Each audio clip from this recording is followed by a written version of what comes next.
El año litúrgico de Don Próspero Gueranger, 13º domingo después de Pentecostés, la serie de domingos que en otro tiempo arrancaba de la solemnidad de San Pedro o de los apóstoles, nunca propasaba a este domingo. La fiesta de San Lorenzo daba su nombre a los que siguen, como ocurría desde el domingo nono después de Pentecostés, en los años en que la Pascua se distanciaba más del equinoccio de primavera. Cuando la fecha de Pascua caía muy próxima a su punto extremo, se empezaban a contar desde este domingo las semanas del septitivio mes, septiembre.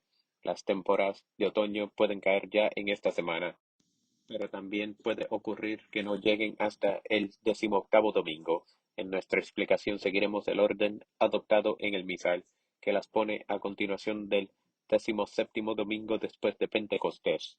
En Occidente, el 13º domingo toma hoy su nombre del Evangelio de los 10 leprosos que se lee en la misa.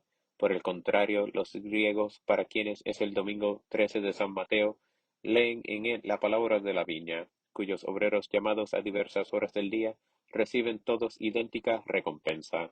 Misa, el recuerdo de los tiempos pasados. La Iglesia, en posesión de las promesas que el mundo esperó tanto tiempo, gusta mucho de recordar una y otra vez los sentimientos que llenaron el alma de los justos durante los siglos angustiosos en que el género humano vegetaba en las sombras de la muerte. Tiembla a vista del peligro en que sus hijos se encuentran de olvidar en la prosperidad la situación desastrosa que la sabiduría eterna les ha evitado, llamándolos a vivir en los tiempos que han sucedido al cumplimiento de los misterios de la redención.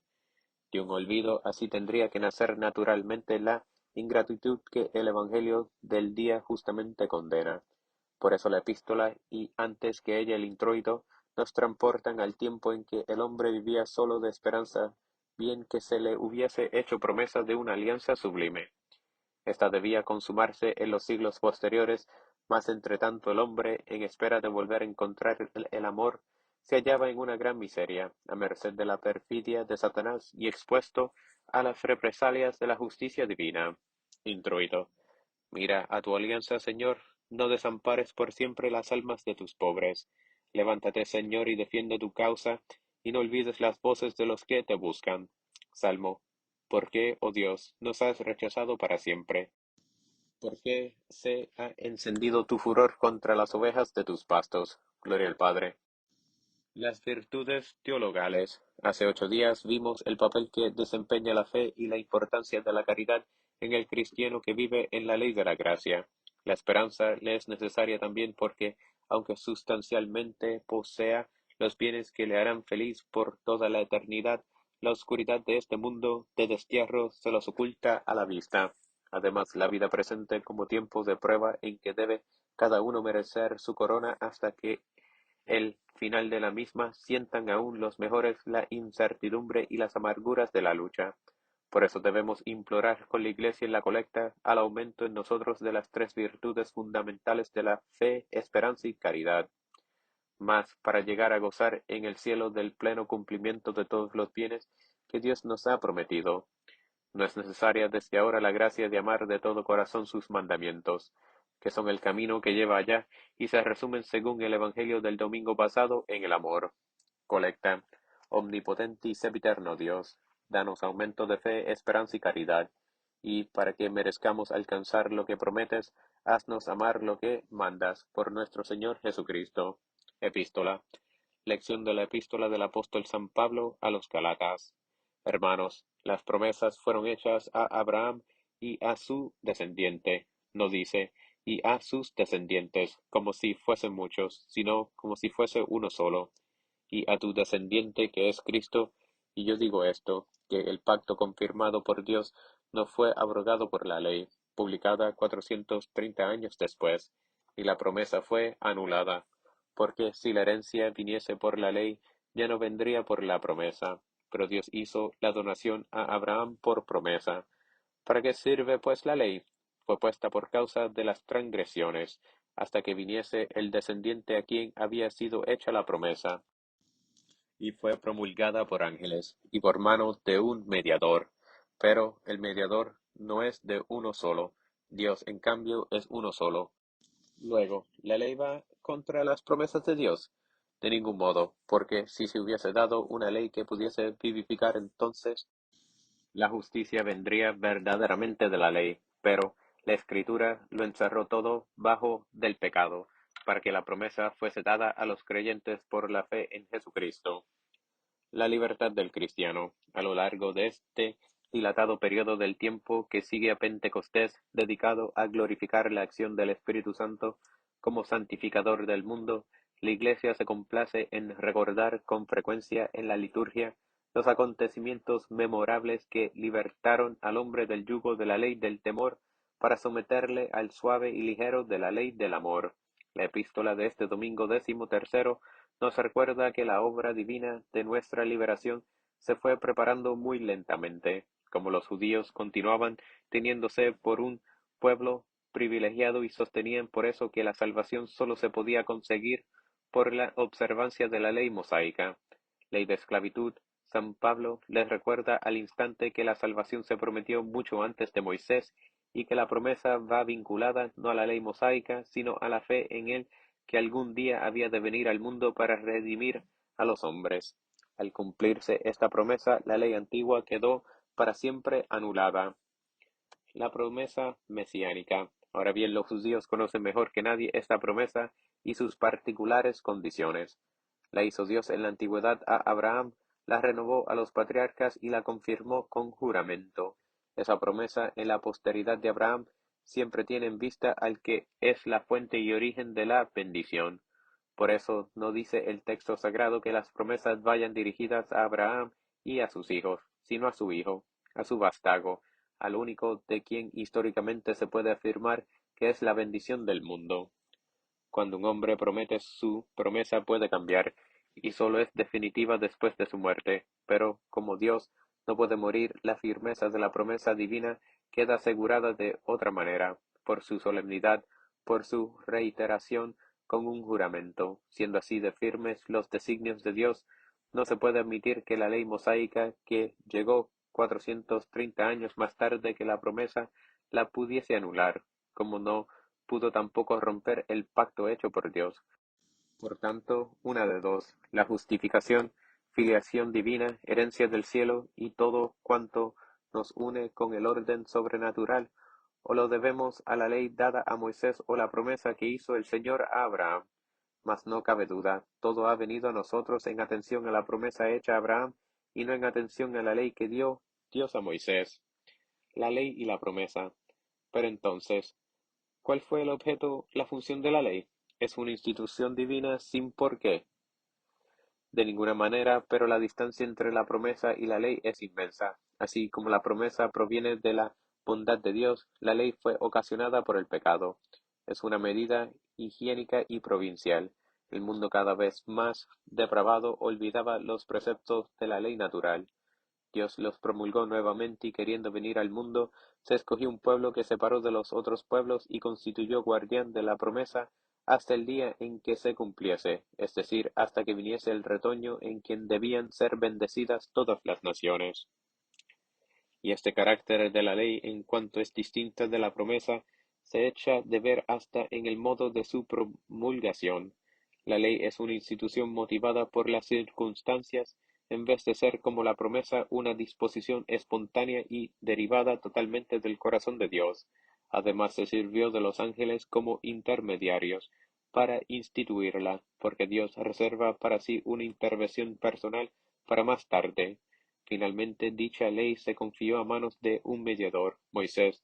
Al nacer la ley hay un mediador porque hay dualidad, porque hay dos partes que contratan, pues se trata de un pacto entre Dios y su pueblo. Por esto, precisamente, la ley es caduca. Por ser un pacto, la ley está subordinada a la fidelidad de las partes. Si la una se retira, la otra queda libre. Al contrario, en el día de la promesa frente a Abraham, solo vemos a Dios. De parte de Dios es un compromiso totalmente gracioso. No ha habido intermediario ni condición. La promesa es absoluta y eterna. La ley y la fe. ¿Hay aquí por ventura antagonismo entre la ley y la promesa? ¿Y acaso la ley, después de muchos siglos, pudo desmentir y anular las promesas de Dios? Nunca jamás. Ciertamente el Señor es soberano. Podría haber dado a la ley el poder de conferir la gracia y la justicia. Pero mientras la ley sea exterior a nosotros, es importante y sólo descubre el pecado que nos prohíbe. Para ser eficaz y justificamente, se precisaría meterla en nuestra vida y grabarla en nuestro corazón, y no cabe duda que Dios podría haber otorgado a la ley este privilegio de justificar.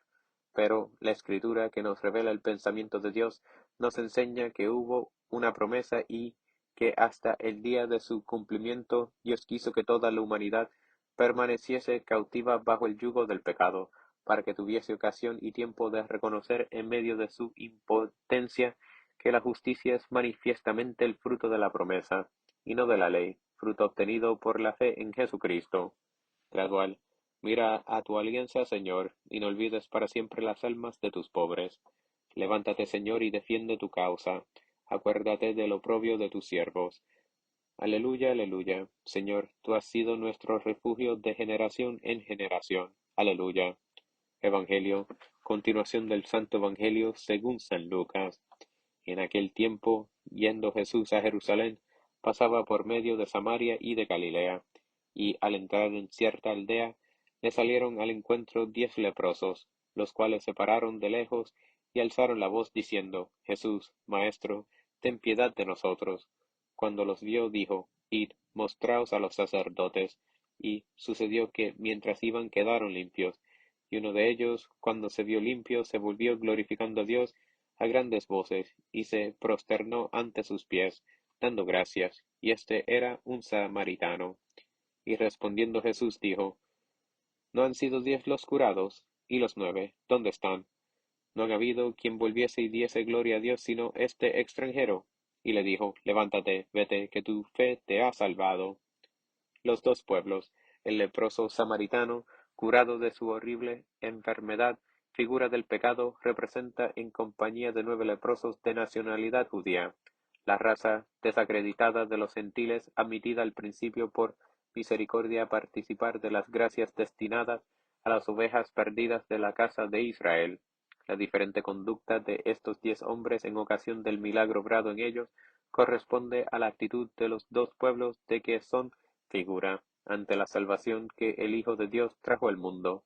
Esa conducta demuestra una vez más el principio establecido por el apóstol. No todos los que han nacido en Israel son israelitas, ni todos los descendientes de Abraham son hijos suyos, sino que por Isaac dijo Dios a Abraham, se contará tu descendencia. Esto es, no los hijos de la carne son hijos de Dios, sino los hijos de la promesa son tenidos por descendencia. La Santa Iglesia no se cansa de recordar una y muchas veces esta comparación de los dos testamentos y el contraste que los dos pueblos ofrecen. Por tanto, antes de continuar debemos responder a la extrañeza que tal insistencia tiene que despertar en ciertas almas no habituadas a la sagrada liturgia. La clase de espiritualidad que hoy reemplaza en muchos a la antigua vida litúrgica de nuestros padres no los dispone más que a medias para entrar en este orden de ideas. Están únicamente acostumbrados a vivir frente a sí mismos y frente a la verdad tal como ellos se la imaginan. Ponen la perfección en el olvido de todo lo demás, y de esta manera no es de admirar que a tales cristianos les resulte totalmente incomprensible el continuo recordar un pasado que, según ellos, terminó hace ya siglos. Pero la vida interior verdaderamente digna de este nombre no es lo que esos cristianos se imaginan. Nunca hubo escuela de espiritualidad, ni ahora ni antes, que colocase el ideal de la virtud en el olvido de los grandes hechos de la historia, de tanto interés para la Iglesia y para Dios mismo. Además, ¿qué es lo que sucede con demasiada frecuencia a los hijos que en esto se apartan de la madre común? Sencillamente que en el aislamiento voluntario de sus oraciones privadas pierden de vista, por justo castigo de Dios, el fin supremo de la oración, que es la unión y el amor. A la meditación la despojan del carácter de conversación íntima con Dios que la reconocen todos los maestros de la vida espiritual, por lo que pronto no será más que un ejercicio estéril de análisis y razonamientos en que predomine la abstracción. después de la gran obra de la encarnación del Verbo que vino a la tierra para manifestar a través de los siglos en Cristo y sus miembros a Dios, no hay hecho más importante ni en el que Dios haya mostrado ni muestre tanto interés como el de la elección de los dos pueblos llamados por él sucesivamente al beneficio de su alianza. Son sin arrepentimiento los dones y la vocación de Dios, nos dice el apóstol. Los judíos enemigos hoy porque rechazan el Evangelio, no dejan de ser amados y aún muy amados. Carissimi, en atención a sus padres. Por eso llegará un tiempo esperado por el mundo en que la negación de Judá se retractará, sus iniquidades se borrarán y las promesas hechas a Abraham, Isaac y Jacob tendrán cumplimiento literal. Entonces se verá la divina unidad de ambos testamentos. Los dos pueblos solo harán uno con Cristo su cabeza. Entonces plenamente consumada la alianza de Dios con el hombre tal como Dios mismo la quiso en sus designios eternos. Una vez que la tierra habrá dado su fruto y el mundo cumplido su fin, las tumbas devolverán a sus muertos y la historia terminará en la tierra para dejar a la humanidad glorificada explayarse en la plenitud de la vida a los ojos de Dios. Lección del milagro. Volvamos brevemente a la explicación literal del Evangelio. El Señor, más bien que mostrarnos su poder, lo que pretende es instruirnos simbólicamente. Por eso no les otorga a los enfermos la salud con una sola palabra como la hizo en otro caso parecido. Lo quiero, queda curado. Había dicho un día a un pobrecito leproso que imploraba su socorro en los comienzos de su vida pública, y la lepra desapareció al instante. Los leprosos del Evangelio de hoy quedan sanos tan solo al ir a presentarse a los sacerdotes. Jesús los envía a ellos como lo hizo con el primero, dando de este modo ejemplo a todos, desde el principio hasta el último día de su vida mortal, del respeto que se daba a la antigua ley mientras no sea abrogada. En efecto, esta ley concedía a los hijos de Aarón el poder, no de curar la lepra, sino de distinguirla y fallar sobre su curación. Pero ha llegado el tiempo de una ley más augusta que la del Sinaí, de un sacerdocio cuyos juicios no tendrán ya por objeto el averiguar el estado del cuerpo, sino el raer eficazmente, mediante la pronunciación de su sentencia de absolución, la lepra de las almas, la curación que en los 10 leprosos se obró antes de llegar a presentarse a los sacerdotes que buscaban. Debería bastar para hacerles ver en el hombre Dios el poder del nuevo sacerdocio anunciado por los profetas. Hagamos nosotros con vivas ansias se acelere el momento, tan glorioso para el cielo, en el que, reunidos ambos pueblos en idéntica fe mediante el conocimiento de las mismas esperanzas realizadas, clamarán como en el ofertorio diciendo a Jesús: En ti he esperado, Señor, tú eres mi Dios. Ofertorio. En ti he esperado, Señor. Dije, tú eres mi Dios, en tus manos están mis días. La oblación colocada en el altar nos debe alcanzar de Dios el perdón de la vida pasada y las gracias para la que está por venir. En la secreta le rogamos que acepte para el sacrificio los dones que la Iglesia le ofrece en nombre de todos nosotros. Secreta. Mira, Señor, propicio a tu pueblo, mira propicio estos dones, para que, aplacado con esta oblación, nos otorgues el perdón y nos concedas lo perdido, por nuestro Señor Jesucristo. Cuando quieran venir los judíos a probar por fin la superioridad del pan de la nueva alianza sobre el maná del Antiguo Testamento, nosotros los gentiles cantamos en la comunión las divinas suavidades del verdadero pan del cielo, con tanto júbilo cuanto pide el hecho de que, a pesar de haber venido después que ellos, hayamos sido preferidos a nuestros antepasados en el banquete del amor. Comunión. Nos has dado, Señor, pan del cielo, que encierra en sí todo deleite y todo sabor de suavidad. La obra de nuestro rescate por Jesucristo, como lo expresa la poscomunión, se consolida y crece en nosotros tantas veces cuantas recurrimos a los sagrados misterios. La Iglesia pide para sus hijos la gracia de frecuentar provechosamente estos misterios de salvación. Poscomunión. Recibidos, Señor, estos celestiales misterios, te suplicamos hagas que adelantemos en el camino de la redención eterna. Por nuestro Señor Jesucristo.